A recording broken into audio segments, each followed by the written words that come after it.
Today, I'm with the first pick. We're talking the best games, the standout performances, and the biggest storylines from week one of the NFL season. And I got my guys to help me make sense of it all. I'm Ryan Wilson. That's former Titans GM Ran Carthon. And Ran, that is the pride of Shelby, North Carolina. CBS Sports NFL insider Jonathan Jones. And JJ will be joining us every week during the season for what I've cleverly decided to call Ran It Back Mondays. Hey, Sharon, let me have a close-up because Ran likes to be the big show in town. So just a one shot. We don't need these. This is what we got going on, boys. Come on, hamster wheel. You can do it. Well, this is really not working out like I was hoping. I did all this work for this graphic, Ran, and it won't show up. See, God don't all right, like we can go ugly. to the free shot, and we'll come back to it. There it is. Ha ha! Ran It Back Mondays. Look at that. There's Stryker. There's Ran with the ball in his hands. There's JJ catching the touchdown pass, and there's me holding the water bottle. All right, there we go. All right, so it all works out. Typical non-player, Ryan. Typical non-player. Good to see you. That's what do you happens. think of my little graphic there? And how happy to be back reunited with our guy Ran? You know what? So happy to be here with you two. Love the graphic. Love the idea. You're like the idea guy, Ryan, and that's what we've always known you as ever since grade school. You've been the guy with a whole bunch of ideas. So I'm glad that you could finally execute one of them. Yeah. How you doing, Ran? First day working studio yesterday. You guys did a great job. I know you'd like to come on the show so I can make you feel better about things. We were going to Ran It Back Mondays. You okay with that? I agree with JJ. This is what happens when you let a non-player lead. So like JJ said, you were the guy in the project that you had all the ideas, but you just kind of faded in the back as the project went. Man, always good to be with my guys, man. This is fun. My grandmama gave me that chain. Meanwhile, me and Sharon just catching strays, minding our own business, trying to make this show better, and got my two guys here. All right, look. Enough chit-chat. I'm excited to have JJ here every Monday because he's our insider, so he knows things that we don't. Obviously, Ran, you're our GM, so you know a lot of things that folks watching and listening don't, and I'm here to facilitate it all. So let's get things started here, and let's start with the Sunday night clash because, people talk about the NFL being scripted. They crushed that one. That's going to be an Oscar-nominated performance between the Bills and the Ravens. So, Ran, I'll talk to you as the GM first, and then JJ, you can give us the color on the other side of this. Ran, did the two best teams play in that game on Sunday night? And no disrespect to the Eagles, but there wasn't a lot of defense because there was so much offense between MVP 1 and MVP 2. I'll say this much. I think it's close. I'm a LeBron this one. I think it's close, but I do think the Eagles belong in this conversation. And I think coming into it, I would have given Baltimore the nod and probably said for sure Baltimore and Philly. But the way Buffalo played last night, I think they put everybody on notice. And whatever deficiencies you may feel that their roster has, I think they put everybody on notice and say, hey, mama, there goes that man. And he's at quarterback for us, and he made it happen. So are they the two best teams? I think the argument should be had with Philly in there, and then you can pick whatever you want to pick from there. I think that's fair, Ran. To kind of go off of what you said, Brian, Oscar nominated. This kind of reminds me of the 2008 Oscars where it was just absolutely loaded, right? You had No Country for Old Men and There'll Be Blood, Atonement, Juno, Michael Clayton, right? That was a hell of a year. Hopefully we get a hell of a year in the NFL. So you're talking about the Bills and the Ravens and the Eagles. We just saw the Green Bay Packers whoop up on a proud Detroit Lions team, right? A young Green Bay Packers team that, so long as they stay healthy, should only get better. And the only team, I'm going to say it, I know that Sean McDermott said it's impossible for teams these days to go to 4 straight Super Bowls. And I know the Kansas City Chiefs lost, and they're the only AFC West team to lose. They're still the Kansas City Chiefs, still Andy Reid and Patrick Mahomes, all right? So I get it's week 1. Holler at me in week 17. I can't wait to see those matchups between the Chiefs and these other top teams once the Chiefs get Xavier Worthy, get Rashee Rice, and return to Chiefs form.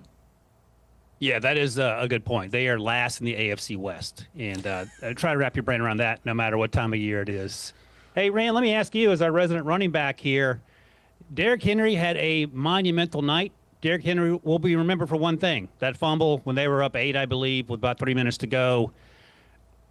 Obviously, if you're John Harbaugh, you can't say anything to him because you could see it on Derrick's face. But I don't even. How do you avoid this? Because there's no sort of time machine, and you can't say anything to him to make him feel better. But how do you avoid in the biggest moments making these sorts of mistakes? It's only the second fumble I think he's had since he's been with the Ravens.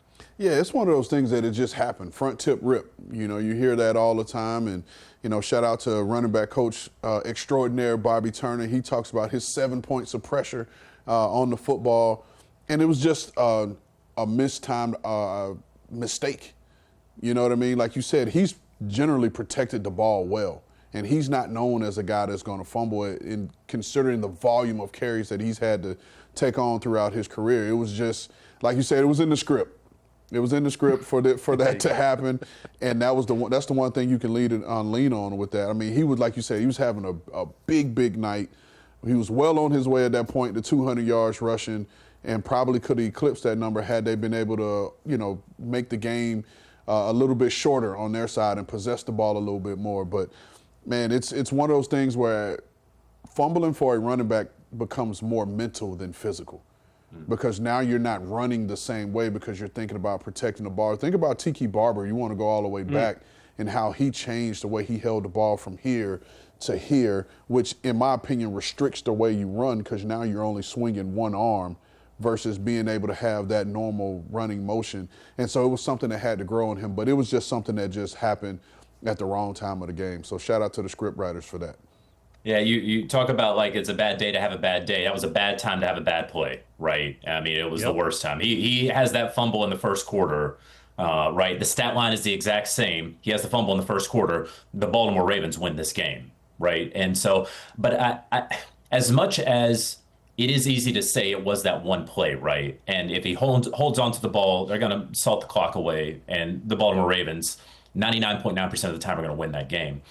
I look at who had more stamina throughout that game, because there's another side of the football that gets paid too, right? The Baltimore Ravens defense, they say, well, I keep that thing on me as well, right? They have, 5 first-rounders? You know, they're a proud group themselves. So you got to stop Josh Allen, right? If these are the best two teams, if this is what we're going to see in January, if the Baltimore Ravens are finally going to get back to February football, you're going to have to slay a dragon. You're going to have to take off the head of a Josh Allen, an MVP or MVP caliber quarterback. So you can't let him go out in the fourth quarter and have a quarter that equals most really good quarterbacks' days, right? You got to get a stop somewhere. So yes, I know that Derrick Henry, he said, I'm a man, I'm going to take it like a man. This is on me. But also defense, 11 guys, get a stop somewhere across these 15 minutes. I would push back a little bit. You're not wrong. I mean, that's right. He threw for more yards in the fourth quarter than Aaron Rodgers threw for the entire day, and we're acting like Aaron Rodgers is 2008 Aaron Rodgers. The other thing I would say is that you could argue Lamar Jackson and that offense did it to themselves, not Lamar. Derrick Henry fumbled, and then Rand, I'll ask you this, and we may have to talk about this on the other side because I have another. So I think this is worth talking about. But Rand, I'll ask you this: 4th and 3 with 90 seconds to go, near midfield. Do you go for it there? Because they punted. If you go for it there with Lamar Jackson and Derrick Henry and that offensive line and a defense that can't stop anybody in Buffalo, the game's over. Yeah, well, I want to go back to something. That you said. Baltimore scored 40 points. 40 points, a 40 burger. Like, you should be able to close out and win a game with a 40 burger. So I'm just saying, like, you can't, to me, whether Derrick Henry fumbled the ball or not, you still put up 40 points. 40 points should be enough for you to win a football game in the National Football League. I lean towards, and I think this Baltimore team is talented, but they are older. And so JJ talked about stamina. We're talking about younger, fresher legs that can do the hard thing longer. I think this is something that we need to keep an eye on, and I'm pretty sure we could talk about this on some other Mondays. You going to answer my question or not? Are you going to punt? No, I'm punting. Okay. So that's why you're sitting here with me and JJ. Exactly. Well, no. Exactly. Ryan. But Ryan, like, also, like, you might, as a non-player, maybe you're looking at the analytics here and 4th and 3 and stuff, right? But like, with the flow of the game, that's a hard 3 yards for the Baltimore Ravens right now to go out there and get. And if they don't get it, we all know what's about to go happen on the short field. We all know. Everybody in that stadium and everybody that's wearing purple knows it. So I understand the punt. I would have punted as well. And again, you go back to it. Our defense, we pay him. We pay him really well. Get a single stop here. Yeah, and they generated zero pressure throughout they had one sack, I believe. And I get it. I understand. And I'm just playing, devil's advocate here with my nerd glasses on because my little ideas guy. Hands catch. Look at Rand's face. Rand's on one today. I love it. All right, let's take a quick break. When we come back, I'm going to ask JJ about that fan in the stands slapping people in the head at that Bills game, and then we'll move on to a topic near and dear to my heart, my Pittsburgh Steelers, right after this.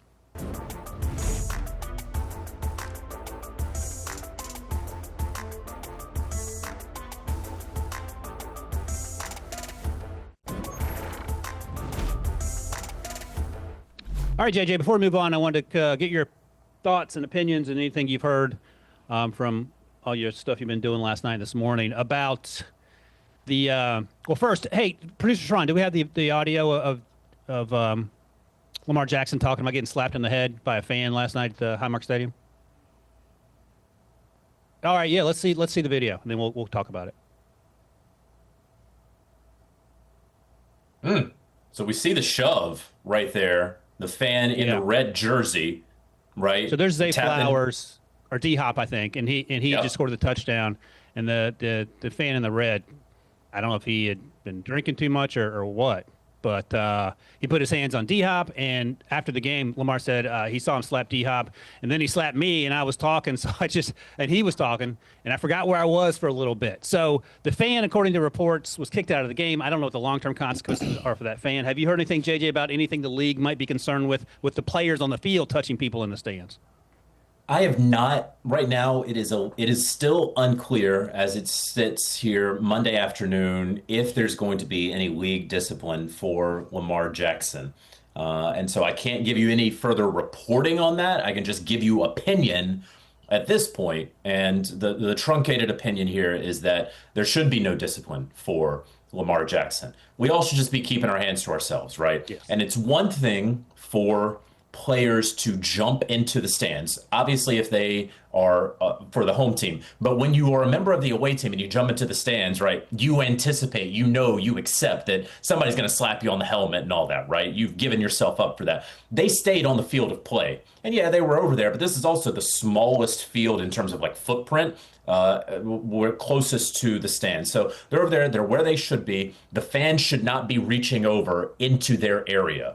Right. This is you don't do that. And so once you make contact, I think, hey, and some people were wondering about his age or whatever. Look, you did something to a grown man and to grown men. So you face grown man consequences. You get shoved. That's what happens. And that's what happened. Right. Hey, Ray, let me ask you this. Real quick. Yeah, go ahead. If you look back at that video, it was only one fan that had a reaction to what Lamar did. And that was the guy in the background, and he was pointing. And everybody else was just kind of like, the kid got what he deserved. Yeah. Well, as I tell my 18-year-old, you have freedom of choice. You do not have freedom of consequence. So you can go around slapping people if you want, but then you end up, that little the social meme, you mess around to find out with the old man with the chalkboard pointing at the graph. And Lamar was the professor in that situation. I think that's right. I think universally, from what I saw, everyone is of the opinion of what JJ just said. You can't touch people, but also you can't go around slapping people and not expect some repercussions if you're a football player, because we ask these football players. Remember when John Henderson used to get slapped before the games for the Jaguars? The trainer would just slap him to get him going. So we want him to go out there and get gladiators for 3 hours. But if someone in the stands chucks a beer in your face or slaps you upside the head, just pretend like it didn't happen. So I think we have to figure that out. But I think JJ's right. I'm not too I don't think any punishment should be forthcoming. Ran, is there anything you even say to Lamar about that, or you just know? No, I think if I were in Baltimore, I wouldn't have anything to say to him about it. Again, like you're a fan, and I get you pay top dollar, and he probably paid extremely top dollar for that particular seat. However, if you venture over into the field of play, like JJ said, and you put your hands on a grown man, especially a grown man from South Florida, you better expect a response. And he got a response. Now, I don't care how old he is. He could be, what they say, from 8 to 80, blind, crippled, or crazy. You put your hands on a grown man, you better expect a response. And that kid, I'm sure he has a bruise on his chest right now. I was going to give him a little bit more grace than that, but that leads me to my next point, because we're talking about my Pittsburgh Steelers. And no matter what you think of people, I'll just put it this way, and what they do in their day-to-day, you might disagree with it. You might disagree with it a lot.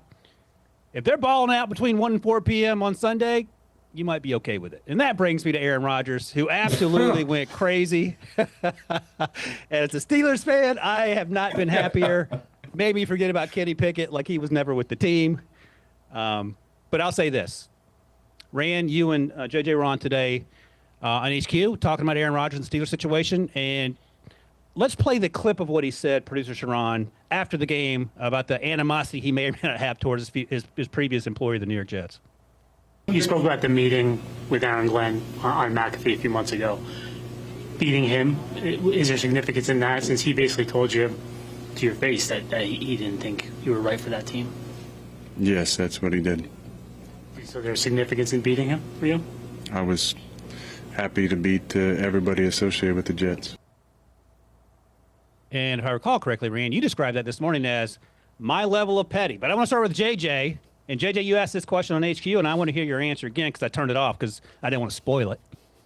Is the petty justified from Aaron Rodgers, who threw 4 touchdowns, 244 yards, and took it to his old team in New York? No. Did the Jets treat you so poorly? Was it so bad how they did you? Was it so bad that they flew him from Hawaii to dump him? Okay. You know what? It was from Malibu, right? So that's he did not fly across the Pacific, but yeah. That's a long flight. Okay, Ryan, let's play this out, right? Because we know who Aaron Rodgers is. We've had a front row seat to a lot of Aaron Rodgers over the last 5.5 years. Okay, and I'm choosing that time frame in particular and specifically. So if they didn't fly him, if they shot him a text saying, "Hey, no need to come in, we're cutting you," he still would have said exactly what he said after today's game. He still would have felt how he felt after Sunday's game. If they had FaceTimed him, because, he can't accept calls at his home in Malibu, you have to FaceTime him. If they had FaceTimed him and done that, if they had shot him an email, then he still would have had a problem. He had a problem because they wanted to part ways with him, and they needed to part ways with him. It wasn't that they thought that he was totally washed, that they could do better on the field without him. It was that holistically they would be better off without Aaron Rodgers, Inc., for the New York Jets in their new era. And I don't know anyone here that would disagree with that, regardless of Sunday's outcome. I think that's fair. What do you got, Rand? Hey, listen, I didn't say my level of petty. Maybe I did say, but No, you did. I wrote it down. But I definitely finished, because you clearly turned it off at this point. This is JJ level of petty. I heard that. Now, here's what I'll say, and I agree 100% with JJ from the standpoint of what did the Jets do that was so bad. However, there's no bound on petty, right? There's no guardrails for petty, that you can only be petty if these 2 or 3 things happen. Clearly, Aaron Rodgers is a petty person. I'm here for it. I'm here for it more so because he spoke his mind, and we didn't get the coach speak answer. Because some people will tell you, hey, heading into this week, I'm preparing like it's another game. No, you're not. You're not preparing like it's another game. You want that game. Hence why you see some of these teams, when they have players who play for the team they're about to play, they make those guys captains to roll those guys out, because it's important. You want to show them this. You got rid of me, and you still stink, and I beat you. And what was the Dave Chappelle quote from the Charlie Murphy skit? I want all the things in bad in life to happen to you and only you. So that's the type of time that Aaron Rodgers is on right now. Well, let me circle back to you, Rand, because, finding a quarterback is the most important thing, and the Steelers have struggled in a post-Big Ben world. Are they more than a 9-win team? And am I overthinking this as a Steelers fan? The defense stunk, and Justin Fields played out of his mind, and congratulations to him for that. But Aaron Rodgers looks like he might be able to cobble this thing together. As long as Arthur Smith is calling the plays the way he did yesterday and creating a balanced attack, I think they are going to be a 9-10 win team. And again, you're ushered in with 8 wins because Mike Tomlin is your coach, right? He's never had a losing season. So I guess that automatically gives you 9 wins. So now Aaron Rodgers has to go win that 10th or that 11th game. And I think as long as him and Arthur Smith are on the same page and they stay healthy, then I think they could be a 10-win team. I'll tell you this, Ryan, that did not look like yesterday an Aaron Rodgers who, if this continues, if they keep playing well, and let's say some typical Pittsburgh sadness happens in January, make the playoffs, don't make it to the AFC title game, right? Well aware. Remember how everybody took his comment on McAfee that he said essentially, "Oh, probably this is my last year." You think that's going to be his last year? Did that look like a guy who the wheels were falling off? And maybe they will in December, but I don't necessarily believe that this is Aaron Rodgers' last year, and I'm saying that after week 1. And you were in studio with BMAC last night, 2-time Super Bowl winner of the Pittsburgh Steelers, and he said when Aaron Rodgers does this, it's go time. So that might be more than a 1-week thing, or a 1-year thing, I should say, based on what we saw. And again, just like the petty, I'm here for it if Steelers wins games. I don't care how we do it. You can put whoever you want there out there, throw touchdowns, block, tackle, run, sign me up. All right.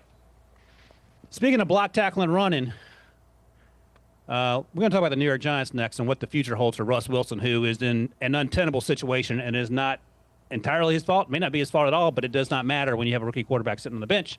We'll talk about Jaxson Dart, Russ Wilson, Brian Daboll right after this break.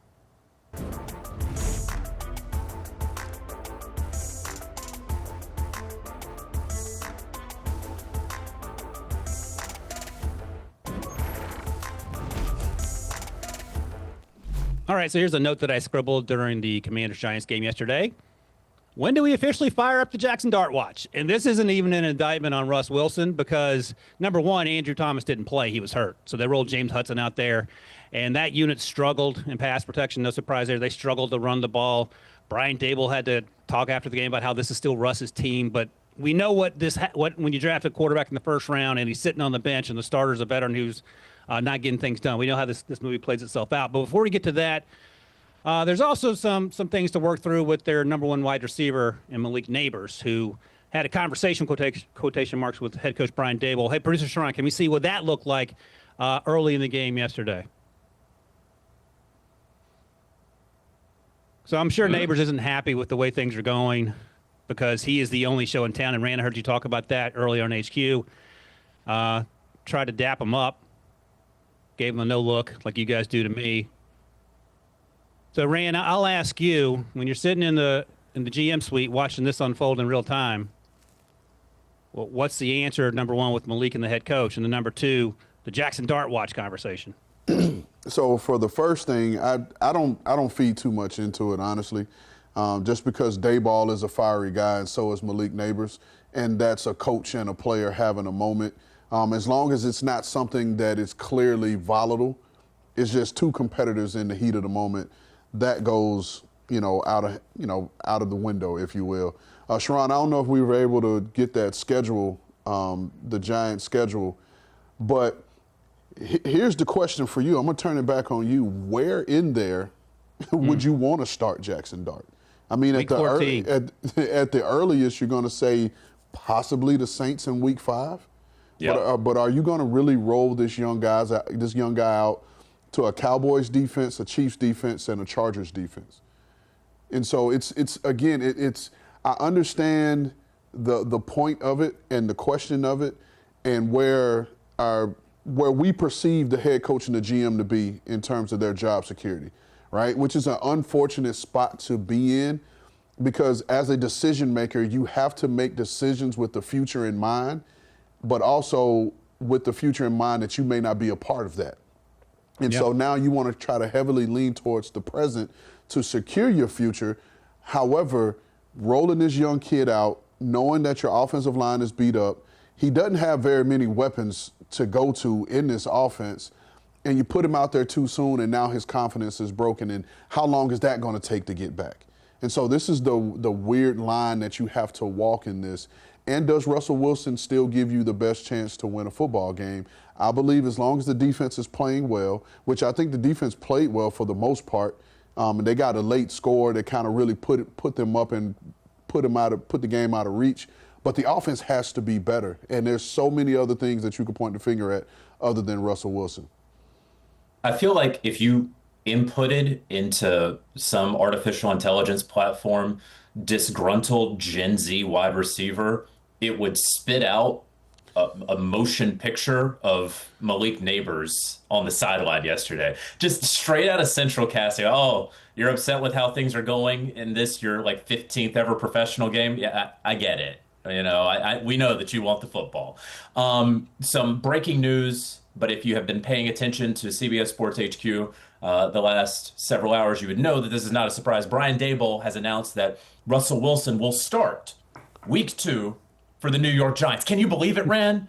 That the guy, the veteran, the Super Bowl winner, the multi-time Pro Bowler that they paid a lot of money to relative to everyone else, that they have said since day one is the starting quarterback and that they have invested months of QB1 reps into, is going to keep playing into week 2? Well, he is. And Brian Daboll is not going to be moved by whatever Twitter or X or whatever is out there that, oh, you should start Jaxson Dart.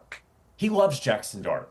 He cannot wait to get Jaxson Dart out there. In fact, I think that Brian Daboll has an internal conflict with himself because I think he wants to put him out there. And Ran, to your earlier point about doing what's best for the franchise, what is best for the young man and the player, that I think he's holding himself back. He has a governor on himself because of how much he loves Jaxson Dart and wants to see him out there. Week 5 seems like a natural point. But to Ryan's earlier point, if Jaxson Dart were back there yesterday, is the score any different? Is the result really any different? I don't know. It's worse. It's worse. So for all the knocks that Russ takes, he's been around long enough to manage a bad situation. The other thing I'll point out, and I looked this up heading into this week, since 2020, 14 rookie quarterbacks that were first-round picks started their rookie season, and their debuts, 12 of them lost games. And now you can add Cam Ward to that because he lost yesterday, even though he played pretty well. So you know what you're going to get. You can, color it up any way you want to. It's probably not going to be great to start with. And as Rand noted, this team on offense ain't great anyway. And Malik Neighbors, if he's disgruntled, it just compounds the problem. Speaking of compounding the problem, I think it would have been pretty easy for us to all assume maybe a month ago that Brian Daboll would be on the hot seat. I'm a little shocked, and Rand, I'll ask you first because you know Mike McDaniel quite well from your days working with him in San Francisco. That team, I don't want to say they look like they didn't want to be there, but they look like they did not want to be there in Indianapolis. They got absolutely stomped by the Daniel Jones-led Indianapolis Colts. Tua had 3 turnovers. I think the Colts scored on every single possession of the game. Is Mike McDaniel on the hot seat? And number one, and number two, he talked this summer about the culture problem. It appears to have gotten worse. So what's the next steps to turning around this ship that's headed for, going over the waterfall here and feels like in a week or two? I think the next steps is having the hard conversations today. And that's having the hard conversations as a staff, as a front office, and then as a team. You got to have those hard conversations today. You got to put it all out there and come up with some answers. And I'll say this, coming into the season, you mentioned it, Ryan, talked about the perceived culture problem or the lack of toughness, the lack of finish, and then you run right into one of the more physical and aggressive teams on both sides of the ball in the Indianapolis Colts. So it was a great test out the gate to see how tough you truly were, and they didn't answer the bell. And so, again, that leads to having the tough conversations, have the meeting. And why didn't you have that conversation this summer? Because you didn't have anything to measure it against this summer, right? You had your guys that were already there, and we're practicing harder and we're pushing through, and training camp practices were a little bit more physical and aggressive than they possibly had been. But now, like I said, it's grown man against grown man. It's married men with families and mortgages against the other, and you run against a team who takes pride in being able to beat you up front. And that was a great test out of the gate, and they failed. I would also, I know we're talking about the entirety of the Miami Dolphins, right? And there is plenty of fault and blame that should be at the feet of GM Chris Greer, whose seat is probably warmer than head coach Mike McDaniel's when you consider everything. Quarterback also has to play better. Yep. Tua Tagovailoa had one of the worst quarterback outings of anyone in week 1, right? I mean, I think Bryce Young's probably there at the bottom, but Tua with 3 turnovers, 2 interceptions, all on him, and the fumble. Like, okay, the Colts are out here and Daniel Jones is slinging it, and Lou Anarumo has these guys flying around and he's coordinating this defense well. You have to put up more than 8 points that you were fortunate to get in the first place, right? Because this was heading towards shutoutsville pretty late in the game. So, Mike McDaniel can do so much, but you have to take care of the football. And when your $52-ish million quarterback is turning it over 3 times in a game against a defense that we didn't think were going to be world beaters coming into this season, you can't have that. Fewest first half yards on offense for the Dolphins in over 30 years. Daniel Jones had a career best for first half passing yards. That's not stuff you want at the top of your resume. And one of the things, Rand, it felt like when Mike came in was his ability to work with Tua. And Tua in this offense feels like a hothouse flower in that if the conditions are perfect, it is sensational. If you change the thermometer 1 degree, that thing is going to melt before your eyes and it is unwatchable. So is this salvageable based on how far down the road we are? Yeah, I think it is. I think it is only because they have weapons on offense. Now, obviously the game got away from them at very early, but for Mike McDaniel's run offense to only have 12 runs, and that was a run by Tua, to only have 12 carries, like you can't win a game like that with this offense because this offense is predicated off of the run game, the play action pass, and those in-breaking routes. And so, but they have the weapons to, if Tua heats up, they can put points up on the board. Now, if they could stop the other team from scoring one more than them, that's another question. But I think it is salvageable, and I think they are in a more salvageable situation than some other teams that we've already discussed. And Ryan, I'm going to say this one last thing. I know that Tyreek Hill struggled, and there's been a lot of talk on Tyreek Hill and how he quit on the team last year and didn't get a captain's patch and all that stuff, and now it looks like he is a short-timer with the Miami Dolphins.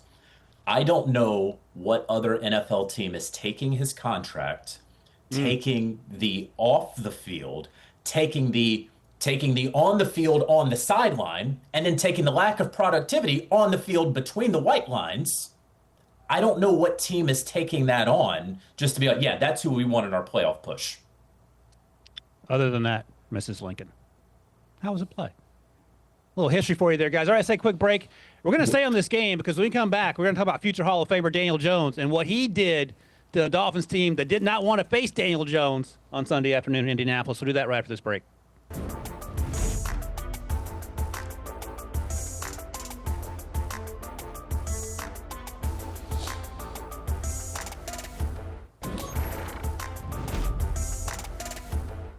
All right, JJ, I got a hot take for you. Daniel Jones, this year Sam Darnold, that's not even the hot take. Is Daniel Jones going to be Shane Steichen's Jalen Hurts? Because it ain't Anthony Richardson. I'll leave it there because this guy balled out, looked great, and playing on the best team he's probably ever played on going back to high school. I actually watched him in high school, covered a couple of his games back at Charlotte Latin. So I feel well equipped to say this. Yes. I don't know about your hypothetical about is he Shane Steichen's Jalen Hurts. I do think that after week 1, he is the leader for comeback player of the year, right? And it shows what a little belief can do for you. Look, Daniel Jones has always had tools and traits. It's been about him putting it together. And frankly, part of the reason that he and New York are no longer together is because he couldn't string it together, right? I mean, no doubt his athleticism was there. So very good game. I hope to continue to see it, right? Because he deserves it, because I think that he goes about his business the right way when I say that. But I'm not crowning him just yet. I got to see it for a couple more games because that's the whole reason that he's with the Indianapolis Colts and not the team that drafted him. Yeah. Hey, Rand, let me set this up for you this way, because I was thinking about it. Now, he's not Jalen Hurts athletically, but he is a good athlete. He ran for almost 200 yards at Duke on JJ's UNC team back in the day. And to JJ's point, he's a really good – if you tell him what you want to do, he will do it. I think he's probably a better pocket passer, thrower of the football now than Jalen was maybe 3-4 years ago when Shane was there working with him.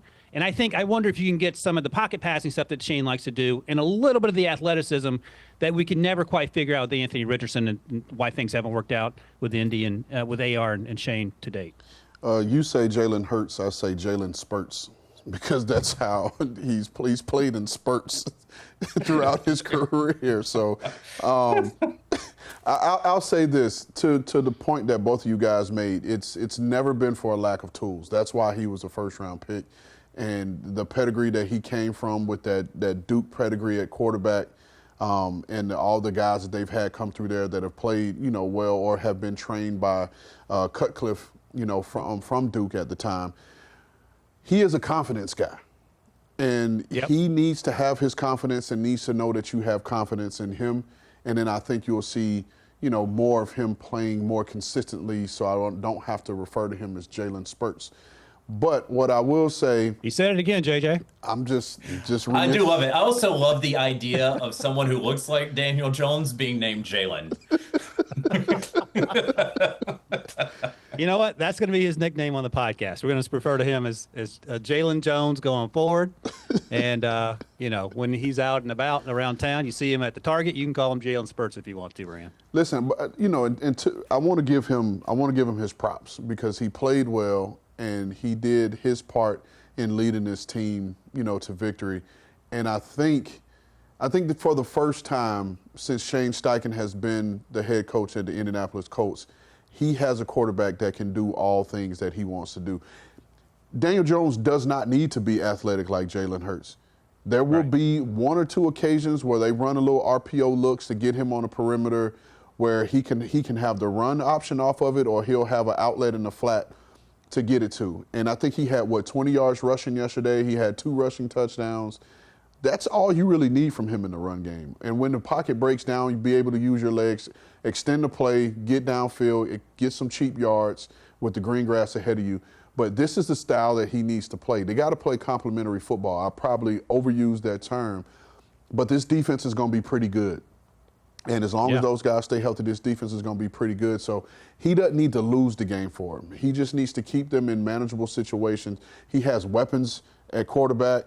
He has a young tight end that's going to be a baller in this league, and he has one of the best backs in the backfield. So it doesn't all fall on his shoulders like it may have done at the Giants. He just has to do his part and facilitate as the Colts quarterback.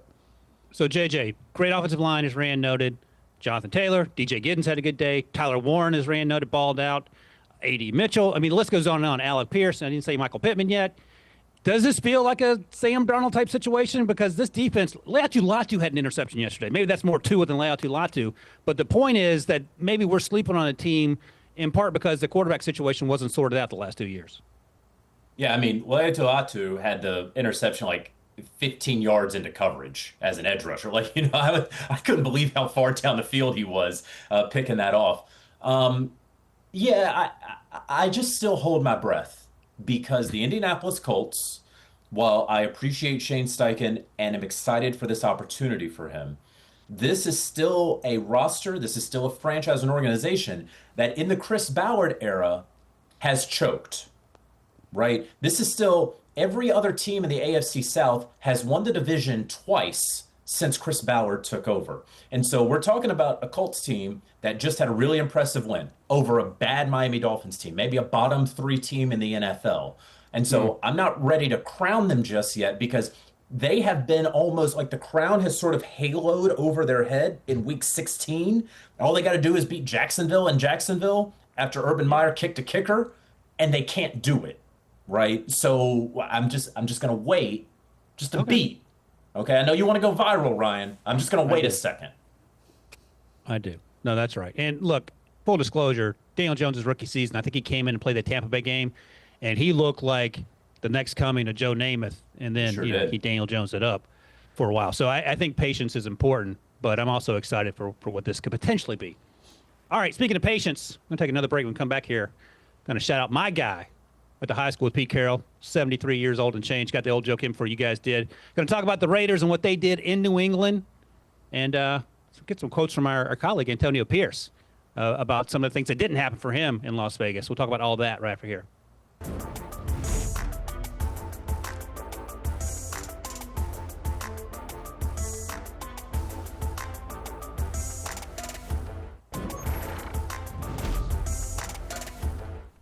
All right.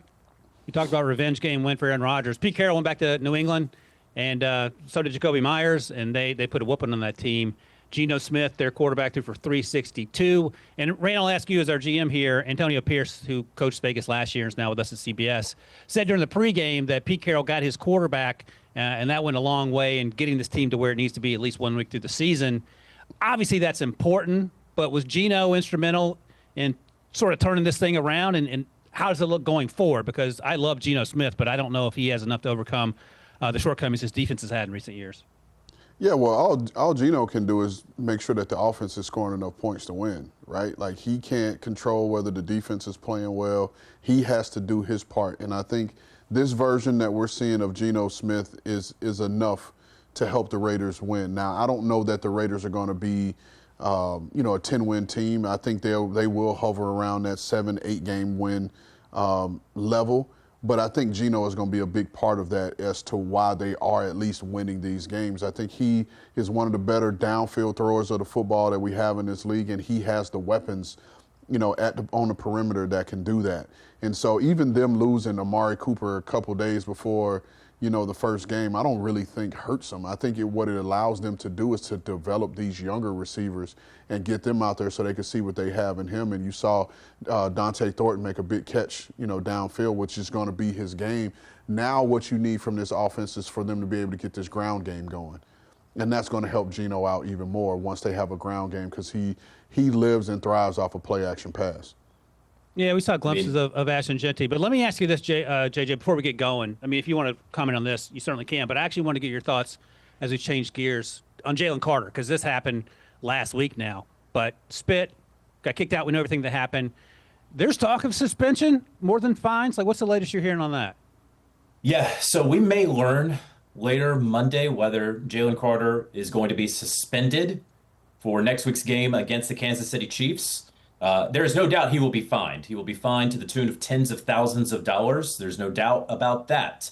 A suspension would be 1 game. He would be eligible for appeal. It would be heard by a jointly appointed NFLPA appeals officer. And then on Tuesday night or Wednesday, it would either be upheld or dismissed. So we will see. I will tell you what is hurting Jalen Carter is the fact that this whole emphasis on sportsmanship, the idea of it from the NFL is we want to help pave the way and be role models for the other levels of football. And then a couple days later, a Florida guy spits on a USF player and Florida winds up losing that game. It happened right after. I know, he's a Gator. Sorry about that. Not everyone can win their week 2 game like the Tar Heels did. So sorry about that, Ran. Oh, by the way, I forgot to mention at the top. JJ, you probably don't know this. My 18-year-old goes to St. Lawrence, which is the pen I have in the background. Division III. I don't make enough money to afford that school, but they won their opener on Friday night. So shout out to St. Lawrence, who had a better week than the Florida Gators, and no one spit on anyone. I'll just leave it at that. There you go. Rand, you got any final thoughts about your Florida Gators or anything else? I hate the both of you. That's my final thought. JJ's week 1. This is where we are right now. Got producer Sherrod laughing in our ear. I think it is telling that I love doing television with you all. This is awesome. No, this actually has been a lot of fun. I've had a great time, even though I've been the butt of jokes. Like, you guys are treating me like producer Sharon, so we're going to have a confab after this. But this has been great, wonderful. You can check out With the First Pick wherever you get your podcast. Ray and I will be back on Wednesday to talk college ball. Our list of quarterbacks there. Scan that QR code. Check us out wherever you get your podcast. See you guys in the next one.